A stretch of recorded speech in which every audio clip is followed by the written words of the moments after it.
Camaiola is a red-berried grape that during the last 5 years has gone through rediscovery process.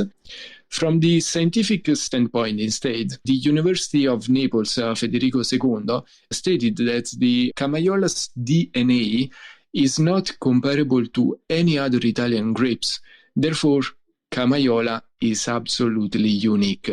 And we, as a company, Stelle, we are giving absolute priority to this grape as no one else is doing. Welcome to this special Clubhouse session of the Italian Wine Podcast. Listen in as members of the Italian wine community engage in fascinating conversations about contemporary wine topics. If you enjoyed the show, please consider donating through ItalianWinePodcast.com. And remember to subscribe and rate the Italian Wine Podcast wherever you get your pods. Hello and welcome to Clubhouse, the Ambassador's Corner. My name is Carla Ravagnolo and today I'm pleased to welcome Michele Longari and his guest Francesco Assini from Stelle. Welcome everybody. Hi, how are you? Hi, thank you. So before handing it over to Michele, today's host, I would like to share a few information about his background, which I love. Is one of my favorite stories, super fun. So until 10 years ago, Michele was actually working as a computer engineer in Emilia Romagna, Italy. But even at the time, he had a deep and rooted passion for good wine and food, which caused him to spend most of his spare time and holidays traveling around Italy to learn more about the local cuisine and traditional wines. Eventually, this passion led him to attend the Professional Sommelier Diploma course with the Italian Sommelier Association and the Master Program in Wine Business Management 1 year later when he moved to the UK, where he's still based. In fact, today he is the purchasing director at Hay Wines, a small independent British wine merchant and import company. So, Michele, how's it going? How did you discover about Stelle wines and why did you invite Francesco here with us today? The way I discovered Castello is very interesting because a few years ago, I was invited by Professor Paolo Tegoni of the University of Parma in Emilia Romagna to host a guest lecture on terroir and typicity and how this concept can be effectively used in wine marketing. One of the students in the audience that day was Venanzio, Francesco's brother. And he got in touch with me basically in the following days because he wanted to introduce me to their family vineyards and wine. So this is how I got in touch the first time with Stelle. Nice. So how come from Venanzio to Francesco? And why Francesco is here with us today? So basically, after Venanzio got in touch, we had the opportunity to organize a meeting and a tasting. And I really like what I saw and what I tasted. I really like Stelle ethos and the history and the story behind it. And I think Stelle is the perfect example of what is happening on a large scale in the Italian wine industry these days. So producer with deep roots into their own past and traditions that, thanks to a new wave of, let's say, next generation winemakers and business managers, have been pushing the boundaries both in terms of product development and approach to international markets. So the reason why Francesco is with us today is because Francesco within Stelle now is the person in charge of this kind of, let's say, research and development into the export markets, but also into a more modern approach to manage the business. So I think it's going to be quite an interesting chat with him. That sounds very interesting. I saw from the picture that Francesco is young, so I'm very much looking forward to hearing his take. One last question before handing the microphone to you. What are the learning objectives that we should expect from this interview? We can learn during this chat something more about the historic varieties of Castelvenere and the winemaking tradition of the area, which I think they go back into history. It's very interesting, educational. I also think that at the end of this chat, we should be able to understand a bit more about the challenges that wine producers have faced in the past years and have been facing more recently in this area. Finally, I would like to reflect on what it means to have a more modern and innovative approach to business management within the wine industry, because I think it's something that most of the time you don't really see people talking about this part of wine, because obviously we always talk about the tasting and the history and wines, but obviously wine producer, first of all, needs to be business manager. And in the competitive environment and market of nowadays, I think that, people like Venanzio and Francesco, so young guys that have been trying to have a more modern and innovative approach, I think is something that can be really interesting to hear what they are doing and why they are working like this. A lot of things to discuss with Francesco, so I'll now mute myself so you can properly introduce your guest. Perfect. Thank you. Hi, Francesco. How are you? Hi, Michele. Nice. Thank you, first of all, for hosting me. No, thank you. Thank you, Francesco, for saying yes. It's lovely to have you here because, as I mentioned during the introduction, I really think we can have a very interesting conversation and we can touch different points that go even beyond just wine as a product, and we can discuss a bit more how everything that goes around wine. So thank you for saying yes.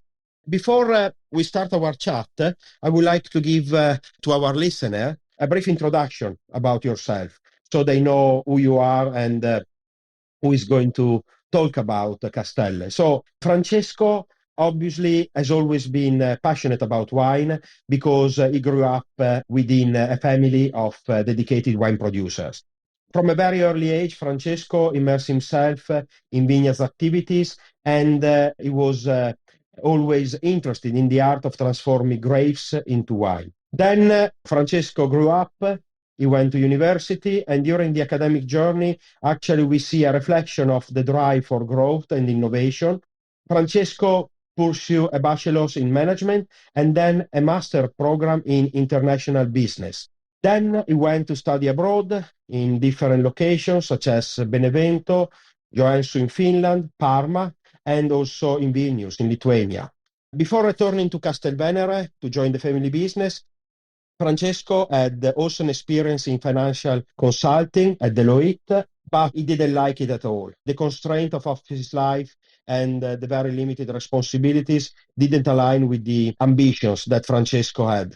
So today, Francesco is fully focused on Castelle, their family business, with a vision to expand export markets and to integrate ESG, so environmental, social, and governance principles into their operation. So I think it's a very, very interesting profile, the one that we have here from Francesco. So first of all, Francesco, are you happy about your introduction? Is there anything else you would like to add? No, thank you, Michele. It's perfect. Thank you for sharing it. And briefly, that's my life in 30 seconds. Obviously, you're very young, and so it's clear that this CV is going to become even more impressive as the years go by. So, but it's already, I would say, a very, very interesting and a very good start. So, without further ado, Francesco, let's start our chat because I have a list of questions. There are a lot of things that I would like to discuss with you. Before we go deep into, very focused topics, I would like to ask you if you can introduce Castelle to our listeners. Obviously, there may be people that don't know Castelle. So in particular, could you let us know where are you located exactly and what are the wines currently in your portfolio? Yeah, I guess many of you didn't have the chance to hear about Castelle because first, it's a small company for the moment. We are working to make it bigger for sure. And second, it's because it's it's a family company. It's still not well established abroad or in the international markets. So I have a lot of work to do on this side. Michele, if I can, I would start from the meaning of Castelle as a trademark, because this brings it directly to your question and in answering your question. Basically, Castelle is the junction of two parts, Ca and Stelle. Ca is the initial syllabus of many Italian words like casa, casale, castrum, Castelvenere. All right. So Ca in local dialect means here, meaning that we are deeply rooted with our territory, that is Castelvenere. Then Stelle, stars, everyone knows that they are celestial bodies that are shining of their own light, right? And our bottles, our labels wants to do the same. Kind of, they have their own internal energy that makes them shine. And finally, among the Ca and Stelle, there is a kind of apostrophe, but actually it's a waxing moon that is a symbol of prosperity. I mentioned Castelvenere. Right. So Castelvenere is a really tiny village, but in Italy it's known as the municipality with the highest percentage of vineyards, at least in the South Italy. We are in the heart of Sannio wine region that is into the inland part of Campania. So we are in the south of Italy, and most of you can refer to Naples as the biggest city of Campania, but still we are not in Naples, we are into the inland part of Campania. That region that once during the 6th century before Christ was inhabited by the Samnites, a population that is well known because they were among the few that have been able to defeat Romans.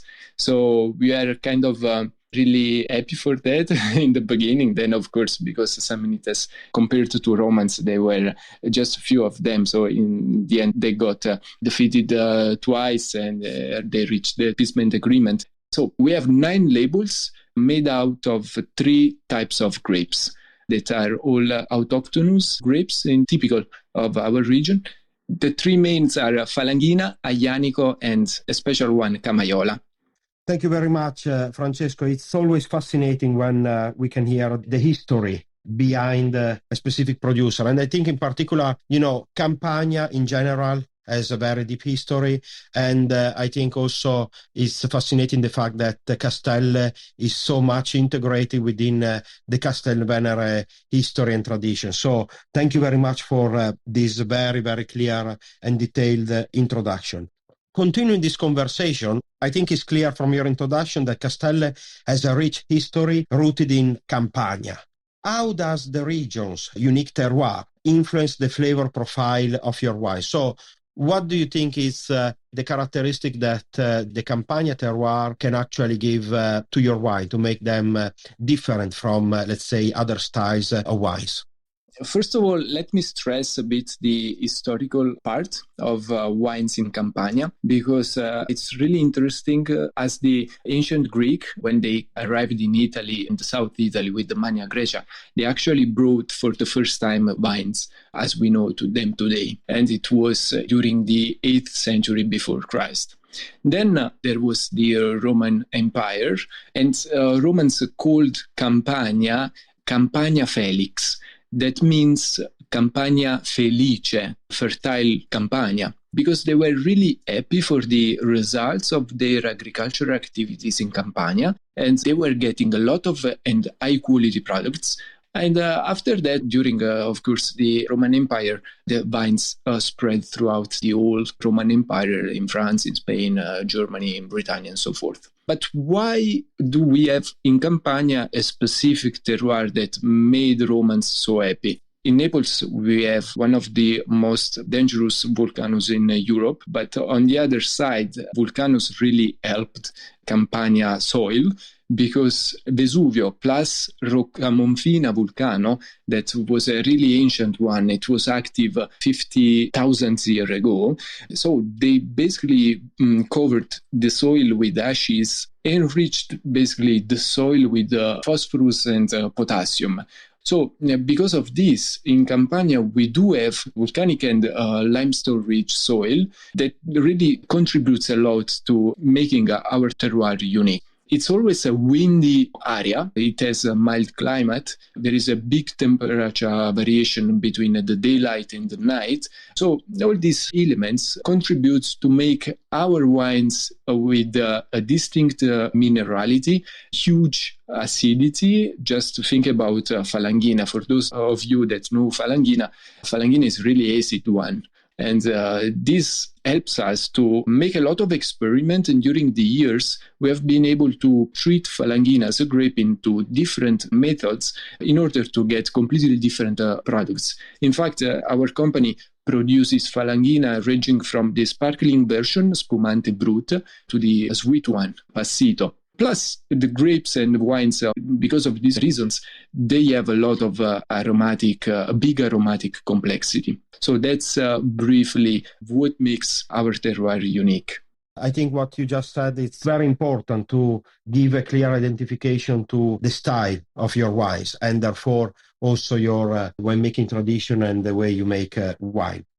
From what you just said, I think it's clear that your wines are a reflection of Campania's culture. Can I ask you, Francesco, how does local history, tradition, and also gastronomy influence the style of the wines you create at Stelle? It's a bit difficult to tell apart the specific influences, how history or tradition or gastronomy, the style of our winemaker. I would say that, our style is mainly influenced by our territory, by our biodiversity, by our soil. So it's our terroir that is leading how we make wine. We are just following one simple philosophy that is the following. We want just to apply the knowledge, specific techniques, all right, to allow the natural elements express them at their fullest. So we just want to understand the specific characteristic of each grape, and we want to extract all of them at their fullest. So as I said before, Falangini is really acid by default, okay? But that is a great advantage for us, but only those that are able to, let's say, played with it and make experiments, studied it, they are able to make great wines. So it's just a game. We need just to understand the grapes and then work with them. Because, of course, we as humans are here just to understand nature and, work together. And talking about the culture and, the history of Campania, I'm not sure if you agree, but I almost feel like Campania is often overshadowed by more well-known wine regions. So let's say Tuscany, Piedmont, Veneto, Sicily. Campania often is not like the first talking point when you talk about Italian wine. What do you think sets Stelle apart, and what makes your wine special in such a competitive market and environment like the Italian wine industry? Campania, for sure, it's not one of the greatest or the most well-known wine regions in Italy. There might be thousands of reasons, but I wouldn't be able to go through this topic. And secondly, it's something that we can change as a single entity, as a small company. So we are focused instead on what we really can contribute to improve Sannio wine ecosystem or in general Campania's one. So we are focused on what, according to us, really matters. That is professionalism, knowledge, ethical values, high quality of products, biodiversity, our history. We want to basically follow these principles that are the source of our competitive advantage. If we work according to these principles, we get just one result, that is the increasing shared value for our community, where the community is our territory as the farmers, the population, whoever is involved into the wine industry, okay? And that's the only way for being a sustainable company. A truly sustainable company, because the ESG is quite overused word or term, but those truly sustainable companies are those able to create a shared value for whoever is involved. Maybe it can be the solution if the whole wine industry, so we not only as a small company, but all together we work with these principles, with the purpose of a shared value, and then maybe, we can change your opinion as well as my opinion regarding Campania perceived quality of wines, and we can get faster and higher results. But who knows? When we are just a small company, it's a bit difficult to influence general opinion. Yeah, Francesco, I know exactly what you mean, but I think what you just said is very, very important. And I really hope that, important people at the top of Regione Campania or the Consorzio can actually listen to these words, because I think that, our words coming from a very young man, but there is a lot of wisdom, and I think it's clear that the influence that your family values had into this, because what you just said also in particular about using the term sustainable as a whole. So we are used to hear the word sustainability and we immediately think about environment and carbon footprint, all these kind of things. But I think that you made a very good point about sustainability, that it's something more. It's like making sure that when you create a product, when you make wine, all the people involved in this are actually people that are getting something from it and are giving something. So this makes making wine or any kind of project or business sustainable on the long term. And it's not just about the environment, it's sustainability meaning something more. So I really, really hope that, as I said, politicians at the top of the Regione Campania and everything are listening to these words, because I think there is a lot of wisdom. And continue this conversation, Francesco, I would like you to give us more information about some of the lesser known grape varieties you work with. And also, why do you think they are important in showcasing the unique identity and character of Castelvenere's wine? Before I mentioned biodiversity, okay, biodiversity is a feature of the Italian wine market that sometimes I guess we forget about it, okay? So instead in Stelle, we are really focused on it. In the beginning, I mentioned the 3 grapes we are working with: Falanghina del Sagno, Sagno Aglianico, and Camaiola, Sagno Camaiola. Falanghina and Aglianico, I guess they are much more famous than Camaiola. So I want to tell you something more about Camaiola. I want to take this opportunity to start this conversation about Camaiola, Sagno Camaiola. Camaiola is a red-berried grape that during the last 5 years has gone through rediscovery process. Started with a project called Indigena. This project reached basically 2 main conclusions. From the historical standpoint, Camaiola, during the 20th century, was wrongly named Barbera del Sagno, and finally it got its spot into the Italian Register of Grapes only in the 2021, so 4 years ago. From the scientific standpoint, instead, the University of Naples, Federico II, stated that the Camaiolas DNA is not comparable to any other Italian grapes. Therefore, Camaiola is absolutely unique.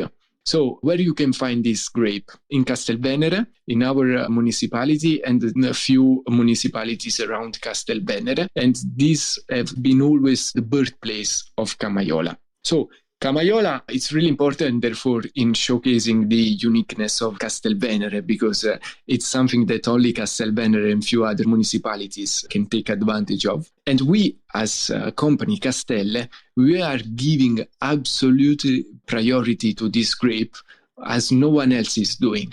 So from this grape, Camaiola, we produce 3 wines: rosé, a classic one, and a special one. Maybe we'll have the chance to talk even later about the special one. Just a funny fact, or really interesting one, we make kind of an empirical market research comparing Aglianico and Camaiola. I basically made it. It wasn't studied, it wasn't made on purpose.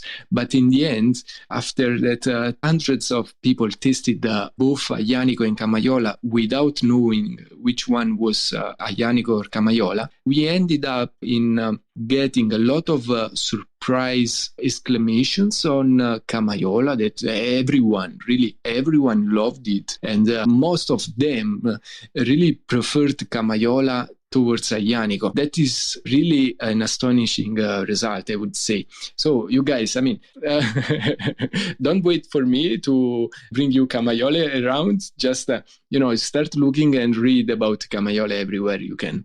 Yes, I totally agree. And actually, to be honest with you, the first time I tried Camaiola was with your brother Venanzio. And obviously, I love Sagno Aglianico. It's a fantastic wine. But Camaiola is something different, something unique. It has this very smooth, round profile, but then is also deep, very long finish, intense. It's an incredible variety. And the fact that you just said that from a DNA point of view, basically it's unique, it makes Camaiola even more interesting. So I totally agree with you. All the listeners and, people listening to you right now, they should immediately look for some Camaiola because it's another little gem of, Italian wine. So it's amazing. And actually, Francesco, while we are talking about this kind of, little gems and lesser known grape varieties, correct me if I'm wrong, but I think I remember that you have started a collaboration with Tenuta Tralice, which is a producer quite close to you, and in particular, a collaboration with Tenuta Tralice to represent their Pallagrello wines on the export market. Can you tell us something more about Pallagrello Bianco, Pallagrello Nero as a grape varieties, and also in this case, like you've done for Camaiola, why do you think they can be interesting and most importantly, commercially successful?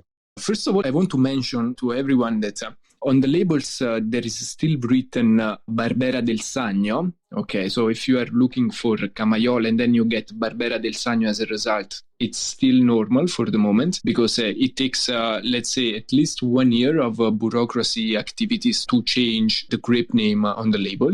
Our consortium is working with the Italian Ministry and the European one to make this change happen. I wanted to clarify this aspect. And then, Michele, coming to your question about Pallagrello. Pallagrello Nero and Pallagrello Bianco, that are the red and white version of Pallagrello, are absolutely part of the biodiversity portfolio in Campania. And because of this, they are really attentioned by our company, by Stelle. They come from a close area to ours. They are not specific from Sannio, but they are based in the upper part of the province of Caserta, the so-called Alto Casertano, where the Tenuta Tralice is located. Because of the uniqueness of these grapes, they do fit our portfolio, our philosophy of offering broad, valuable alternatives to those, let's say, thousands of wine lovers that are kind of tired of tasting or reading or listening about the same international grapes every time. So we want to offer valuable alternatives. And for sure, Pallagrello is a valuable alternative. Now, it's quite difficult to predict if they will have commercial success, but we know that, the products that are successful are so because of a combination of elements. So first of all, we must have a good enough product. And in our case, we must have a good enough wine, but I can guarantee that it's not good enough. It's absolutely great. But then, the communication and all the communication side activities are absolutely fundamental. The activity of today is absolutely crucial, and I can consider this the start of a new chapter in terms of communication. So all those wine communicators, wine lovers and so forth that are looking for new content, because basically we know that especially the social communication is made of content creation. So if you are looking for new content, we do have in Campania a lot of contents, okay? So just come and you will have a lot of stories, a lot of material to tell around the world. But the most important thing is that, as I said for Camaiola, once potential customers try this grape, the wines made out of these grapes, Camaiola or Pallagrello, whatever, they really love them. Okay, that's, let's say, the starting point. Yeah, totally agree, Francesco. And the same is when I tried the Pallagrello wines, both the Pallagrello Bianco and Nero from Tenuta Tralice. Again, it's something completely different. And I also found very interesting what you just said about, content creation. And again, it's a very interesting perspective that you're giving us because you are totally right. So for the fact that Campania most of the time is overshadowed by much more popular regions and areas and denomination, actually something that could be a weakness in Campania can become a strength, because then thinking about content creation, you can really go in Campania and, the scenery, it's amazing. And you can go and visit almost unknown sub-regions of Campania where there are almost unknown grape varieties making almost unknown wines. And it's, an incredible source of interesting, unique, and new content. So again, thanks, Francesco, because it's a very good perspective and point of view. Another thing I wanted to ask you, and I think here we are going to focus with the last part of our chat on what is, let's say, your role and position and responsibilities within Stelle. I wanted to ask you, Francesco, because I find what you do within Stelle and your role very interesting. How do you balance tradition with innovation? So I think this is a very important point, because obviously innovation is key. Innovation is important. The wine industry is quickly evolving, like we live in a world that is constantly evolving. So it's just the right thing to do to make sure that we also go in the direction of the future. But for the fact that wine is also a product very much linked and to the past, to the history, and with very deep roots, is also important at the same time to balance innovation with tradition. So how do you reach this balance? And I mean both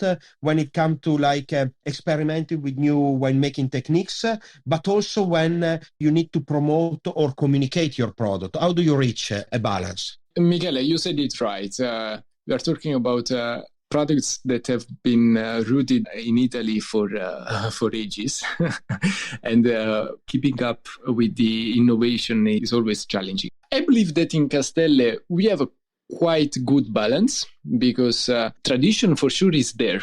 Just to mention something regarding the winemaking process, we do use for the drying system of passito, the traditional one, so the so-called graticci. So we just lay down the grapes in the open air and just leave them dry up. Then for squeezing them, we do use torchio, again for passito. I don't think I need to, explain it, but it's a really old-fashioned styled squeezing machine. Nowadays, instead, for the more innovative or current products is not used, because still it's the old, technique that has for sure some cons.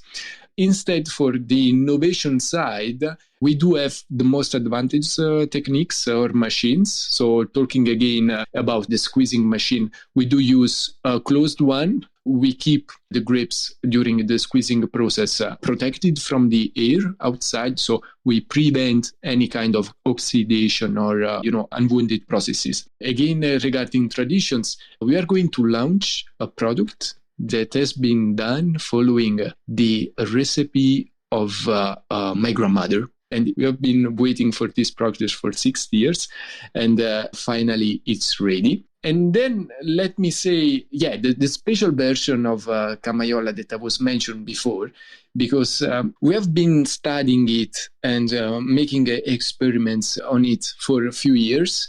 And finally, we got a product that is called Dolce Andromeda, that has both the traditional side, because we have the initial drying phase, even though a short one, and then with the current and most innovative wine-making processes.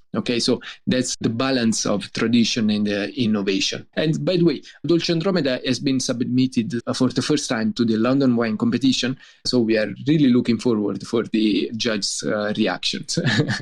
Instead, talking about communication, during the last few years, we have been developing a completely new brand, so from scratch. And we have developed it starting from an analysis of the consumer behaviors and preferences on Meta, basically Facebook and Instagram, young consumers based in Central Europe. So the brand that has been created is called Wino. Wino, why not? It's the claim. And I know that maybe for those of you English speakers, native ones, it might be a bit weird, but instead it's inspired by the pop culture, and it's a perfect brand for those who love to share special moments with lightness, let's say, and spontaneity, especially young consumers. So we must see the future. We need to act according to the new trends and new consumers' behaviors, especially for the young ones. The wino is just red or white. Wino is just an example, okay? But we all know that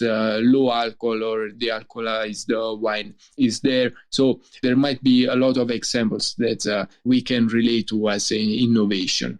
Then for sure, we must tell apart the trends by the real changing behavior of consumers. That is quite difficult to predict, but still, that's a challenging environment, and that's why we like it.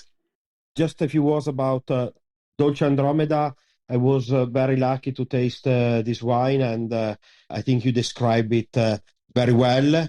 It's something unique, it's something very interesting. And I didn't know that actually, as a product was so old, but it makes it even more interesting. And also, Wino, your brother Venanzio actually involved me a little bit at the beginning of this project, because he was very kind and he sent me, I think, the first samples to try. And I think then we had a meeting, and I think immediately understood what you wanted to do with that brand and that approach. I think it's something very smart to do, because it's a quality wine made by a small artisan producer, but is looking into the future. So talking about the balance between innovation and tradition, I think Wino as a project is exactly what we are talking about, and it's very, very interesting. So Francesco, one last question, because I would like to leave also room for some conclusion at the end, or I'm not sure if we have any questions. So one last question for you, and it's about sustainability, because I feel that it's a topic that is very important for you and for your academic studies and experience. So sustainability, as we said before, is a growing concern in the wine industry. Can I ask you, how is Castel incorporating sustainable practices into your vineyard and also in the winemaking process? Sustainability is a long path. It's not something that you can achieve in 1 year. Therefore, we are following a project to become much more sustainable. Right now, we do have our sustainable practices, especially into the vineyards, because we start, of course, from the vineyards. And just to mention, we are an organic wine company, so our vineyards are absolutely free from chemicals or pesticides. And instead of chemicals, we help the soil to regenerate with both a natural compost made of manure. We know that in Campania we have a lot of mozzarella di bufala, so manure is quite abundant. So we take advantage of it. And then we use nitrogen fixing plants, and those helping in pollinators, so mainly bees. Then we do have our solar panels system to produce clean energy, plus solar thermal system for warm water. So especially during the hot summers, we don't need to warm up at all water using combustibles or whatever, but we just have sun. Okay. And I said before, we are following a path that according to this 3 years plan, we will decrease much more our water and carbon footprint. So that's the environmental part side of sustainability. But then, as we mentioned before during our conversation, Michele, the social side is really important for us. So community first. We have a lot of farmers around us that are making a lot of efforts in growing, in cultivating plants, and we want to reward them as much as we can as a company. Of course, farmers are not the only ones. Even our employees, we are still a family-based company. So in terms of employees, we are still in a low numbers, but we want to make sure that along with our growth path, everyone is fairly and equally treated. So it's a fundamental value of being a family-run company. So these are the main ESG aspects of our company. Thank you, Francesco. And again, I think you touch very, very important point about sustainability in wine. And before I leave room, for conclusion, or if we have any question, I just wanted to remind our listener that obviously just in a few weeks' time, we will have Vinitaly 2025. And obviously, if you are intrigued or interested by what Francesco said about the Castelvenere wines, you will be able to meet them in the Campania Hall during Vinitaly 2025. So please make sure to pay a visit to Francesco, because he will be very happy to meet you, but also you will have the opportunity to taste the unique wines with a great identity that Francesco described. So thank you very much, Francesco. Do you want to make any comments? Just as a reminder, you can just contact me wherever on LinkedIn, Instagram. I can leave my phone number. Just text us via email, wherever it's the most comfortable way to get in touch with. Carla, are there any questions for Francesco, or should we just draw the conclusions? I think all of us have many questions, but we'll have a chance to talk maybe with him in person at Vinitaly. I think we're running out of time, so I really want to thank you everybody for joining us today. Thank you, Michele. Thank you, Francesco. I think this is a wrap. Thank you, everybody. Thank you so much. Thank you very much. Thank you. Ciao, Francesco. Thank you so much. Ciao, Michele. Ciao, Carla. Ciao, everyone. Listen to the Italian Wine Podcast wherever you get your podcasts. We're on SoundCloud, Apple Podcasts, Spotify, Himalaya FM, and more. Don't forget to subscribe and rate the show. If you enjoy listening, please consider donating through ItalianWinePodcast.com. Any amount helps cover equipment, production, and publication costs. Until next time, cin cin.